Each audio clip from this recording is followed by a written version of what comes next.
Alors, est-ce que ces actions du groupe Wagner et de son chef Evgeny Prigojine pourraient faire changer la face de cette guerre, selon vous?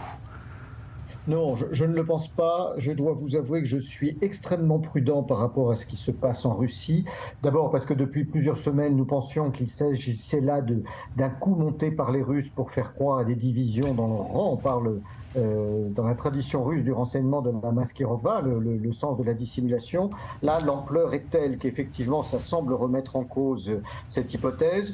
Néanmoins, il faut rappeler que Prigojine n'est qu'un chef cuisinier, que ça a été un très proche de Poutine. Donc, s'il vraiment il représentait un danger, son élimination pourrait être quelque chose d'assez simple en Russie.